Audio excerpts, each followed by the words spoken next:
ओम शांति नमस्कार। स्वागत है आप सभी का एक मुलाकात में। इन शुभकामनाओं के साथ कि आपका जीवन सुखी हो, संपन्न हो, आपके जीवन में योग और अध्यात्म का सशक्त सहारा हो और सोने की चिड़िया फिर से ये भारत देश हमारा हो।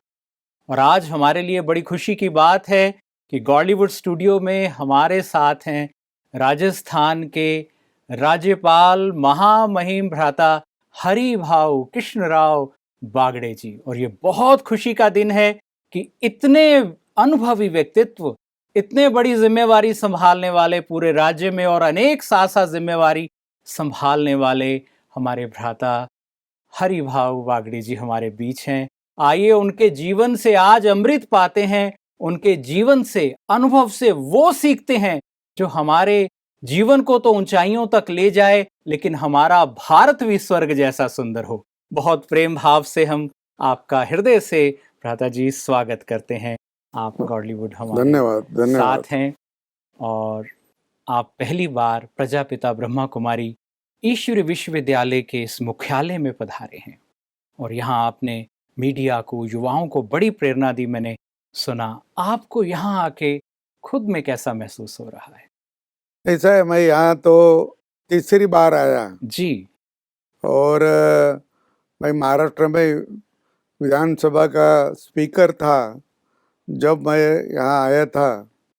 और शायद ये बॉलीवुड के तुम्हारे स्टूडियो का जी। उद्घाटन उसी समय अच्छा, हुआ था। अरे ये तो बड़ी और प्रसन्नता की बात बाद है। में दूसरे बार आए तो हमारे जी राष्ट्रपति जी हैं, हमारे द्रौपदी मुर्मू जी, जी। तो वो भी आए थे, उनके साथ भी मैं यहाँ आया था। और आज यहाँ आया तो मीडिया वाले जो है सब, प्रिंट मीडिया हो और कोई इलेक्ट्रिक मीडिया हो, उन्हीं का यहाँ एकत्रीकरण था जी। और इसके लिए मुझे यहाँ बुलाया था। और एक कॉन्फ्रेंस में मैं आया तो ये एक जो परिसर है, तो परिसर इतना अच्छा, स्वच्छ जी। और यहाँ आध्यात्मिक भावना से भरा हुआ ऐसा परिसर है। और बहुत यहाँ बांध काम भी हुए, अच्छे यहाँ रहने की सुविधा भी लोगों की है और भोजन की भी सुविधा है। तो जो लोग बाहर से रोज आते हैं यहाँ, वो भी यहाँ रहकर जाते हैं और एक अच्छे महसूस होते हैं कि उन्हीं को यहाँ अच्छा लगता है। मुझे भी ये लगता है कि हमारे प्रजापति ब्रह्मा कुमारी की जिन्होंने शुरुआत की, वो दादाजी लखीराम जी, उनको उनका नाम था, लेखराज जी। और उन्होंने से 1937 में कराची में शुरू किया था। जी। बाद में विभाजन होने के बाद उनको लगा कि कराची में रहने का कोई अभी अर्थ नहीं, अपना काम नहीं अच्छा चलेगा, आप भारत में आइए। तो यहाँ वो पहले भी आते थे, वो पहले उदयपुर के राजा के पास आते थे और उनसे भी मिलते थे। उन्हीं को मिलकर ही उन्हें लगा कि ये जो अच्छी जगह है, ये अपना यहाँ अब कार्यक्रम करेंगे, यहाँ अपन रहेंगे, या यहीं पर सब भारत का और विश्व का जो ब्रह्म कुमारी का केंद्र है, वो केंद्र यहाँ करेंगे। और इसीलिए उनके ध्यान से एक केंद्र बना। जी। वो जाने के बाद भी उन्होंने बहुत सारे दीदी जी ने ये बहुत अच्छा बढ़ाया और यहाँ एक लोगों को शांति से, लोगों को प्रामाणिकता से, लोगों को आदर से और देश प्रेम से रहने का, देशभक्ति का यहाँ संदेश भी दिया जाता है। और इसीलिए यहाँ लोग आकृष्ट होते आते हैं। और ब्रह्मा कुमारी जो है, वो तो सब जीवन उन्होंने समर्पित किया है। जी। ये बहुत बड़ी बात है। तो महिला तो ऐसा इतनी बड़ी संख्या में ये कार्य को समर्पित करना, ये कोई सादी बात नहीं है। तो उन्होंने भी वो जो उनकी परंपरा रही है, परंपरा के अनुसार बहुत सी लड़कियां भी समर्पित हो जाती है और उनका काम अच्छा बढ़ रहा है। और ये सेंटर जो है, ये बहुत आकर्षक और बहुत ध्यान में लगने वाला जी है, इसीलिए ये बहुत अच्छा केंद्र है। जी, स्थान ही जो है तपस्या के लिए, योग के लिए, जीवन की उन्नति के लिए बनाया गया। आप इतने अनुभवी हैं, आपकी नज़र इतनी पारखी है और हर चीज़ को आप इतनी गहराई से देख पाते हैं। आपसे बात करके ये मुझे अनुभव हो रहा है। आज आप एक ऊंचाई पे है, सबकी आपसे प्रीत है, प्रजा भी आपसे प्रीत करती है। ईश्वर भी इतनी प्रीत करता है, तभी आज इतना ऊंचा रुतबा है आपका। लेकिन हर चीज की एक शुरुआत होती है। कैसे वो यात्रा शुरू हुई कि आप राजनीति और अध्यात्म के मार्ग पर, सेवा के मार्ग पर आप आगे बढ़ गए? ऐसा है, मैं स्कूल में जब जाता था तब चौथी या पांचवी क्लास में था, तभी मुझे मेरा राष्ट्रीय स्वयंसेवक संघ से परिचय हुआ। जी और वहाँ से मैं लगातार राष्ट्रीय स्वयंसेवक संघ में हैं। उनके कुछ वर्ग होते हैं और उनका प्रशिक्षण भी होता है। 3 बार एक-एक महीना जाना, हम उसको तृतीय वर्ष बोलते हैं, वो भी मेरा हुआ है। और मैं वहाँ से लगातार संघ के सानिध्य में रहा जी और बहुत सारे लोगों से मेरा परिचय भी रहा और मैं उन्हीं के पास भी बैठा। यदि हमारे द्वितीय सरसंघ चालक अ, माधवराव सदाशिवराव जी गोळवलकर जी थे, वो उनके बैठक में भी मैं बैठा। और उन्हीं के समय से मैं हमारे जिले में कार्यकर्ता के रूप था। दीनदयाल जी उपाध्याय हमारे संभाजी नगर आए थे, उसका पहला नाम है औरंगाबाद, जी तो अभी छत्रपति संभाजी नगर हुआ। वो एक अधिवेशन के लिए आए थे 1967 साल में, जब मैं उनके साथ उनका सेवक बोल के मैं उनके साथ 3 दिन रहा। तो ऐसे बहुत बड़े और ज्ञानी लोगों से मेरा परिचय हुआ। तो उस कारण मेरी जो लगन है या मेरी जो आकृष्ट है, और हमारे इस पे यही है कि अपना देश प्रथम रहे, अपना देश प्रथम। और देश पर जो निष्ठा भक्ति प्रेम हमने किया है, उसीलिए देशभक्ति से आकृष्ट हम हुए। और इसीलिए जो संघ का और उसी के बहुत सारे शाखाएं हैं, ये राजकीय शाखा भी हैं। आप जानते हैं पहले जनसंघ था, अभी भारतीय जनता पार्टी थी, विद्यार्थी परिषद है, विश्व हिंदू परिषद है, जी हमारा मजदूर संघ है। ऐसे बहुत, अभी कोई ऐसा समाज का कोई क्षेत्र नहीं रहा कि वहाँ संघ के स्वयंसेवक नहीं। और सभी के उन्होंने उनकी एक संगठना भी बनाई और सब ऐसे संगठन से जो लोग जुड़े, उससे मैं आकृष्ट है और उससे मैं आनंदी भी हूँ। और मुझे लगता है ये काम देश के हित का है, तो हम बिल्कुल। करना चाहिए। देखिए, ये कितना बड़ा संदेश है कि संघ का कितना महत्व है। आप अच्छे संघ में आए, आप ऐसे महामानवों के संग में रहे, उनके साथ में रहे, तो जीवन कितना खिला, कितना रूपांतर हुआ। ये युवाओं का आपके जीवन से संदेश है कि उन्हें हमेशा अच्छे संग में, अच्छे लोगों के बीच बैठना चाहिए। उससे उनका जीवन भी सशक्त होगा और भारत भी हमारा सशक्त होगा। कहते अगर कोई बड़ा है तो ज़रूर कुछ कदम चला होगा, चारों तरफ रोशनी बिखरी है तो दीपक ज़रूर जला होगा। आपके जीवन में ऐसे कौन-सी बात है, कोई ऐसी घटना याद आती हो, जिसने आपके जीवन में आपकी सोच को बदल दिया और आपके कदम जो है आगे बढ़ गए सेवा की ओर? ऐसा ये की बात है कि मैं जब स्कूल से बाहर निकला तो मैंने सोचा था कि अपन खेती करेंगे अच्छा, और खेती के साथ साथ समय मिलता है तो वीर संघ का प्रचार भी करेंगे, उनके वहाँ रहेंगे। तो ऐसे इससे मेरा खेती करने का जो इरादा था, मैं खेती में तो जाता था, लेकिन मुझे हर बार कोई न कोई कार्यक्रम बताते थे और मैं करता था। खेती करने के बाद मुझे मैं हमारा मुंबई में विवेक नाम का साप्ताहिक है, उसमें भी काम किया। वो जी, मुझे बोला था आप इधर काम करो, उसके बाद उसका मैं इस्तीफा दे दिया और मैं संघ के तृतीय वर्ष को गया। बाद में फिर खेती करने लगा। तो ऐसा लगा कि जनसंघ का 72 का जो इलेक्शन होगा विधानसभा का, जी उसी के लिए आप 3 साल पूरा समय करो जनसंघ का। फिर मैं जनसंघ के काम को लगा 72 तक, और बाद में दुष्काल आ गया महाराष्ट्र में बहुत बड़ा। जी तो फिर उसमें भी मैंने 2 साल वो दुष्काल विमोचन समिति में हमारे जिले के कार्यवाह बोल के काम किया। और फिर आनी बानी भी आ गई हमारे आपातकाल। वे आपातकाल में भी लोगों को सत्याग्रह निकालना, जी लोगों जी को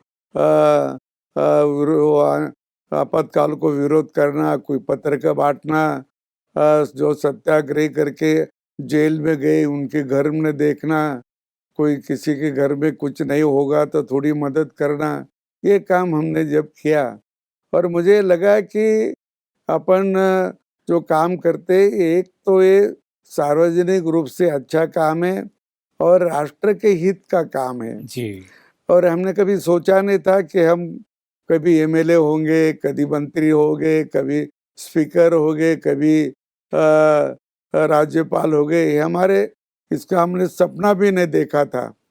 वो इसीलिए नहीं देखा था कि भाई अपन अपना काम करते रहो, जो काम बोलते हो वो काम करते रहो।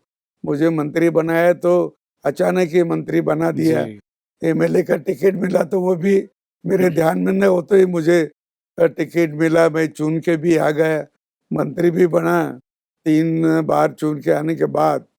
और फिर मंत्री बनने के बाद मैंने हमारे पास मैं काश्तकार रहने के बाद हमने लोग पानी रोकने का काम मैंने किया। जी हाँ, आपको उधर झील बोलते, हमारे उधर तालाब बोलते। हाँ जी ऐसे बहुत से तालाब बनाया गवर्नमेंट के खर्चे से। और गवर्नमेंट का जो खर्च होता तो वो अभी रोजगार हमी हमारे महाराष्ट्र में थी, उससे लोगों को काम चाहिए। काम क्या देना है, तो ये तालाब बनाओ या वाह पानी रुको। पानी रुको मेरे काउंसिल से 20 साल में 600 पाजर तालाब किए। और उससे एक जो बंजारा समाज रहता था जी तांडे में, उधर पहाड़ों में, उधर पीने के पानी की पंचायत थी, लेकिन वहाँ जो तालाब बना तो उनके खेत में गेहूं बोया। और फिर उन्होंने हमारे विरोध के लोगों को बोला है कि वो विरोध के लोग गए तो बोले कि तुम्हारे आमदार में क्या किया। तो एक बूढ़ा आदमी जो गया खेत में, फरवरी के दिन थे और उसका गेहूं खेत में था, जी थोड़ा गेहूं का ये उठा कर लाया और वहाँ उसके सामने रखा। बोले हम अभी तक हमारे जीवन में शहर में से गेहूं लाते थे, जब हमारा सन को, हमारा जो त्योहार होता है, त्योहार को हम चपाती या पूरन पोली खाते थे। हमारे पास गेहूं कभी बिकता नहीं। अब हमारे तांडे पे हम सबके घर में हमारा थोड़ा थोड़ा गेहूं है, खुद के गेहूं की रोटी हम खाते। वाह वो जब उन्होंने बोला तो मुझे बहुत आनंद हो गया, जी बहुत आपका आनंद हो कार्य गया। किया सफल हो गया हाँ, कि अपना कोशिश जो इतनी थे सफल हो प्रयास गई, वो बहुत हो गई। ये बहुत बड़ी बात है आपके जीवन का जो सबसे बड़ा संदेश है कि अपना कर्म बहुत सेवा भाव से अच्छी तरह करो। जैसे श्रीमद् भगवत गीता में है कि फल की चिंता ना करो।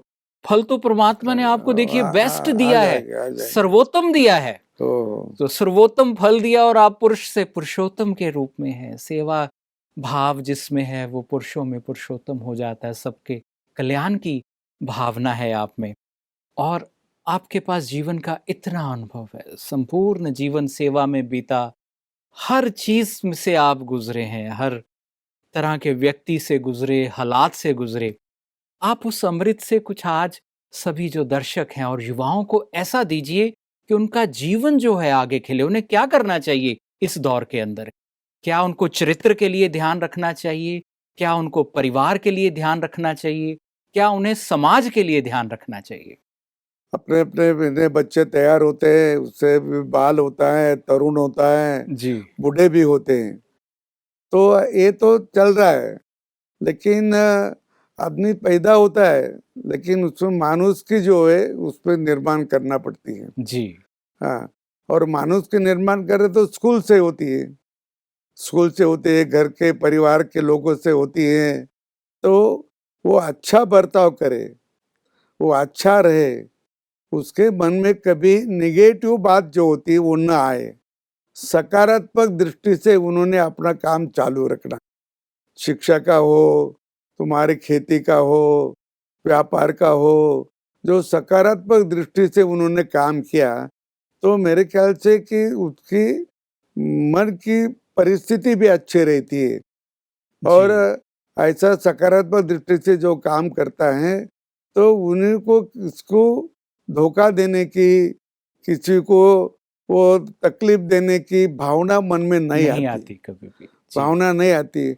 और इस भावना से अपन काम करते रहे तो अपने को कहीं ना कहीं तेरी लोगों से मान्यता मिलती है और लोग भी बोलते हैं लोग अच्छे हैं। और अपन जन्म में आए तो अच्छे के लिए आए, बुरे के लिए नहीं, ये भी सोच करना चाहिए।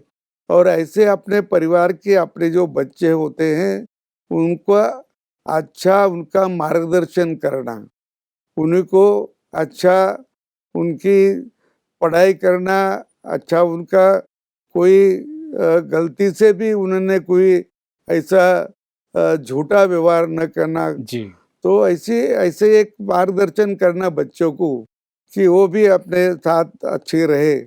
और उन्होंने भी हमने एक पाला कि जो अपना नहीं अपने पास नहीं रखना, वाह! जो जिसका है अपना उसके पास अपना नहीं जाना, अपने पास पास नहीं नहीं रखना, रखना। तो भी इससे भी अपनी मन शांति बहुत रहती है। और लोगों तो ये भी लगता है कि ये कमा वो कमा, लेकिन वो तो कहीं रहने वाला नहीं, कहीं में कहीं भी जाएगा। लेकिन अपने को आनंद लेना है। और बाकी सब जाएगा, जो आनंद है वो तो साथ जाएगा, वो हाँ, कमाई साथ जाने वाली है। और लोग जो जीवित रहते हैं तो उसमें ये भावना होती है कि हम आनंद से रहे। और तो आनंद से रहने के लिए कुछ पत्ते भी करना जी। पड़ते हैं। आनंद से रहना है तो कभी झूठा नहीं बोलना, कभी किसी को फंसाना नहीं, किसी को अपने से तकलीफ होगी ऐसा व्यवहार नहीं करना। तो ऐसा करने से ही आनंद मिलता है, बिल्कुल, ऐसा सत्य। करने से आनंद है। किसी से हम उसका बुरा व्यवहार किया तो भी अपने से बुरा व्यवहार करेगा, और अपने से बुरा व्यवहार किया तो अपनी आनंद नहीं रहेगा, और आनंद नहीं रहेगा दुख रहेगा, और दुख कब जाएगा पता नहीं, जी, जी, कितने जी। साल रहेगा पता नहीं। सत्य तो है। इसी से शुरू से आनंद रहना है तो बिल्कुल। अपना खुद का व्यवहार अच्छा रहना। जी। तो भी लोगों ने जीवन में आखिरी तक आनंद रहना है तो अपना व्यवहार अच्छा आखिरी तक रहना, ये हुँ। सबने अपने जीवन में रखा तो मेरे ख्याल से वो अच्छा आनंद में रह सकता है। बिल्कुल जी। तुम्हारा संपत्ति से आनंद मिलता है ये बात तो नहीं, लेकिन जो जिसके पास संपत्ति वो बहुत चिंताजनक भी है, बहुत चिंता उनके मन में भी होती है। और कहीं चोरी की होती है, कहीं और काय की होती है, वो आनंद नहीं ले नहीं सकता ले है। सकता। और आनंद लेकर खरा काम किया तो आनंद आता है, और झूठा काम किया तो आनंद चले नहीं जाता है। जाता है। इतना ध्यान हमारे में यहाँ रखा। बहुत अच्छी एक लाइन लिखी होती है, जो पवित्रता है, पावनता है, यानी खरा होना, वो सुख शांति की जननी है। वहाँ से सुख भी पैदा होता है, शांति भी पैदा होती है। तो बराबर है। जी, बड़ा अच्छा लगा देखिए आपसे हमने आज ये जाना, और ये सारे भारत वर्ष के लोगों के लिए, क्योंकि पीस ऑफ माइंड चैनल सारी दुनिया में जाता है, राजस्थान के लिए, भारत के लिए, सारी दुनिया के लिए आपके जीवन से ये संदेश है कि ईमानदारी, सुख देना ऊंची चोटी है, और जो आपका व्यवहार है वो आपकी कसौटी है, उस पे खरा उतरना है अगर आनंद चाहिए, सुख चाहिए। बराबर है। मुझे और एक बात कहनी है कि जी। अभी अपना जो शिक्षा पद्धति है स्कूल की, जी। वो बहुत सालों की अंग्रेजों की शिक्षा पद्धति थी।